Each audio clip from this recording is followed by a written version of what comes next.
Iya, baik adik-adik, salam kimia ya. Jumpa lagi dengan Bu Eli. Kali ini Bu Eli akan membahas soal dengan topik KSP ya, yaitu kelarutan dari garam-garam yang sukar larut. Tetapi soal ini kita kaitkan dengan pH ya. Nah, kita mulai saja dengan membaca soalnya, yaitu ini soalnya. Ke dalam 200 ml larutan terdapat 2 kali 10 pangkat min 5 mol magnesium hidroksida. Ini kita pelan-pelan membacanya ya adik-adik. Magnesium hidroksidanya jenuh ya. Ini menunjukkan bahwa magnesium hidroksida memang adalah salah satu basa yang sulit larut ya, atau kelarutannya kecil. Jadi pada topik KSP ini atau tetapan setimbangan kelarutan bisa untuk garam yang memang sukar larut, tapi juga bisa untuk basa-basa yang sukar larut, yaitu basa-basa yang dibentuk dari kation pada golongan 2A dan 3A khususnya ya. Nah, ke dalam 200 ml larutan terdapat 2 kali 10 pangkat min 5 mol MgOH 2 kali jenuh ya. Maka hitung kelarutan MgOH 2 kali dalam larutan ber-pH 12 ditambah log 2. Jadi kalau kita membaca ini itu seperti ada dua keadaan ya. Keadaan pertama adalah kita tahu dalam sebuah larutan yang konsentrasinya di situ terdapat 2 kali 10 pangkat min 5 mol magnesium hidroksida dalam 200 ml larutan jenuh ya. Nah, kemudian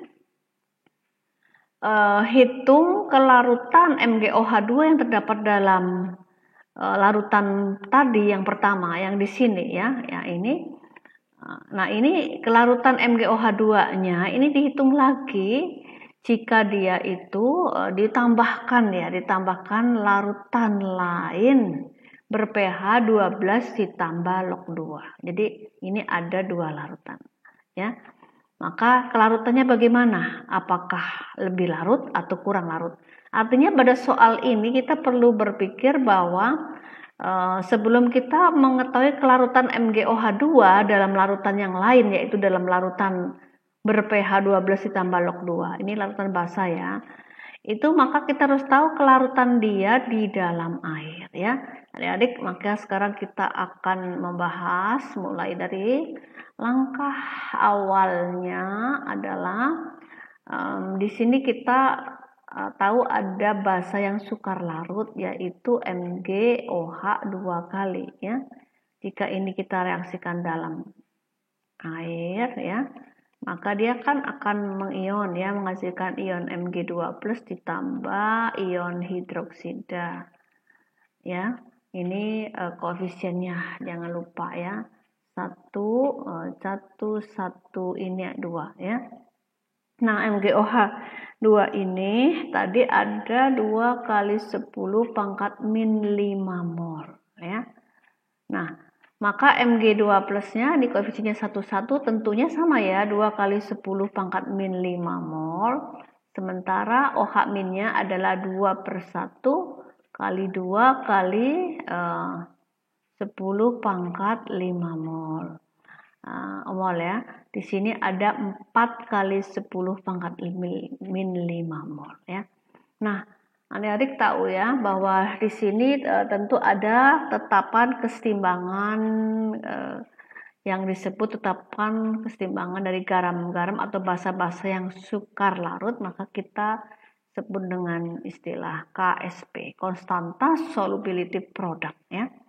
Nah, KSP-nya adalah ya, ingat tetapan kesetimbangan itu kalau kita ukur nilainya maka harus berdasarkan konsentrasi, satunya konsentrasi. Maka KSP-nya adalah Mg2+ kali konsentrasi OH min. OH min ada koefisiennya ya, kuadratnya. Dalam hal ini yang ini nggak usah diikutkan karena ini solid ya. ini aqua, ini juga aqua ya. Nah, ini Ibu bikin yang rapi. Ya, nah seperti ini. Nah, maka kita masukkan harus dalam molar kan tadi ya. Berarti 2 kali 10 pangkat min 5 ya per. Tadi dikatakan larutannya 200 mili. Ya, kalau ini mol, maka milinya kita ubah jadi liter. Jadi 0,2 liter ya dikalikan OH minnya 4 kali 10 pangkat min 5 mol per 0,2 liter. Nah, ini ya, kemudian dikuadrat ya. Nah, maka di sini akan diperoleh nilai KSP-nya adalah 4 kali 10 pangkat min 12 molar pangkat 3 ya. Molar pangkat 3 karena di sini kan kuadrat, di sini ini pangkat 1 ya. Jadi molar pangkat 3. Nah, adik-adik ini adalah nilai konstanta solubility product dari bahasa yang tidak larut yaitu MgOH2. Ingat, ini di dalam apa? Air ya. Di dalam air untuk KSP-nya ya. Nah, sekarang ke dalam MgOH2 ini kalau kita buat ilustrasi ya, ini ilustrasinya. Nah, misalnya ini ada larutan jenuh MgOH2 kali ya. Nah, ke dalam larutan MgOH2 kali ini kita tambahkan larutan lain yang pH-nya berapa tadi? 12 ditambah log 12 ditambah logaritma 2. Berarti ini kan pH lebih dari 7. Ya, lebih dari 7. Maka kan basah. Karena basah, maka kita ukur pOH-nya ya. pOH adalah gimana? 14 dikurang pH-nya ya, 12 ditambah log 2 ya. Nilainya adalah 2 min log 2 ya, pOH. Nah, pOH itu apa? pOH sendiri adalah min logaritma OH min ya, OH min ini maaf, ini Ibu bikin rapi 2 ya tadi ya.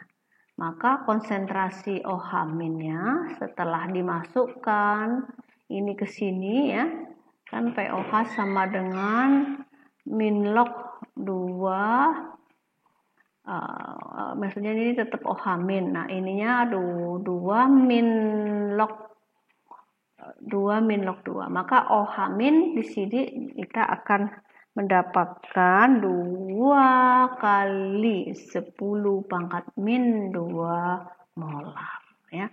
Nah, artinya dengan penambahan 2 kali 10 pangkat min 2 molar ke dalam ini MgOH2 ini maka kelarutannya bagaimana ya. Jadi ini kita tambahkan ke sini kan, ke sini. Nah, itu kelarutannya akan jadi bagaimana? Jadi sebetulnya soal ini bertanya tentang itu. Lalu kelarutannya akan jadi berapa molar?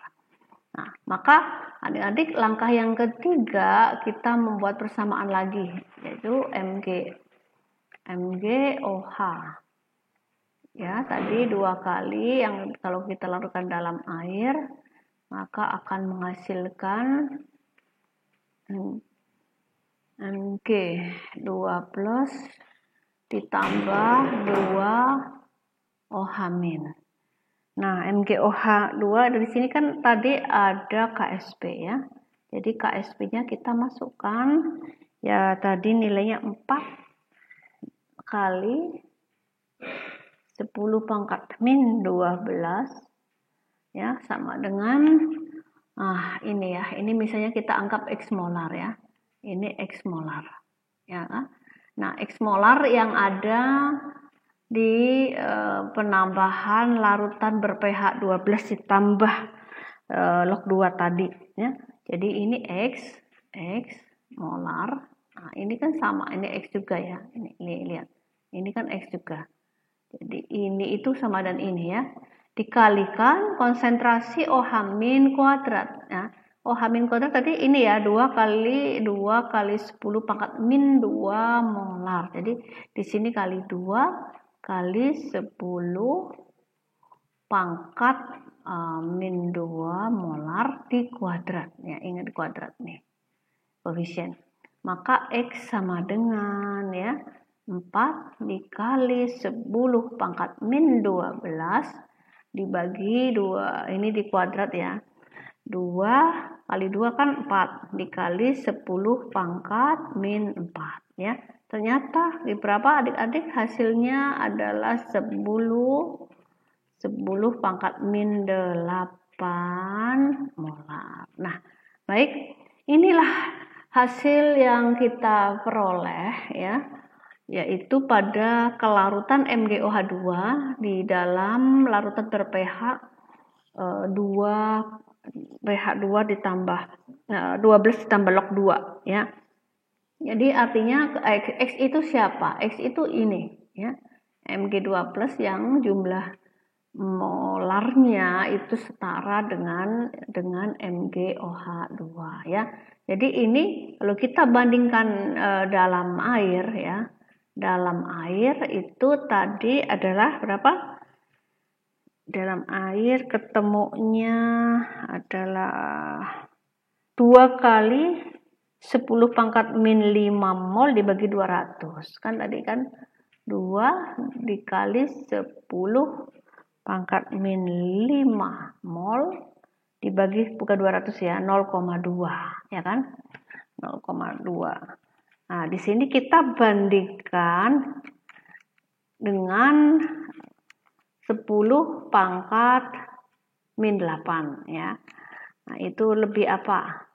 Lebih besar apa lebih kecil ya? Ini kan 10 di dalam air ini kan dapatnya 10 pangkat, kalau kita membandingkan molarnya ya, 10 pangkat min 4 molar. Sementara kalau di dalam larutan dengan pH 12 ditambah log 2, dia lebih kecil 10 pangkat min 8 molar. Ini lebih kecil 10.000 kali lipat. Jadi inilah yang disebut dengan apa? Efek ion senama ya. Efek ion apa senama, yaitu pada kelarutan sebuah basa yang sukar larut yaitu MgOH2 ya, kalau ditambahkan basa lagi setetes demi setetes, maka justru MgOH2-nya makin tidak larut, atau kita sebut pada efek ion senama, adanya penambahan ion sejenis atau senama kepada sebuah larutan yang tadinya memang sukar larut malah jadi tambah tidak larut, alias kelarutannya berkurang ya. Jadi di sini adik-adik ya, kita simpulkan ya. Kita simpulkan apa? Jawabannya yang ini ya. Maka nyatakan dalam satuan molar kelarutan MgOH2 dalam larutan ber-pH 12 tambah log 2, atau MgOH2 kita teteskan dengan larutan ber-pH 12 tambah log 2 ya. Ini tambah tidak larut, yaitu dengan kelarutan sebesar 10 pangkat min 8 molar dibandingkan dengan kelarutan dia di air, yaitu kalau di air kan 2 kali 10 min 5 mol dibagi 0,2 liter alias 10 pangkat min 4 molar ya. Semoga bisa dipahami ya adik-adik. Nah, sekarang kita singgung sedikit, kenapa sih kok kelarutannya jadi berkurang ya? Tentu saja kalau kita mempertimbangkan teori dari pergeseran kesetimbangan ya, karena KSP adalah termasuk kesetimbangan ya, kelompok dari tetapan kesetimbangan dari larutan, maka adanya penambahan OH- ini OH- ditambah ya dari larutan luar, ya, larutan yang lain, ini kan mestinya akan menggeser kesetimbangan ke sebelah kiri ya, sebelah kiri kan. Kalau ini ditambah, maka geser ke sebelah kiri, artinya pembentukan endapan MgOH2 yang sukar larut ini tambah banyak. Ini tambah banyak ya, yang mengendap itu tambah banyak, alias kita bilang efek ion senama ya, yaitu penurunan kelarutan, tambah tidak larut alias tambah banyak endapannya ya.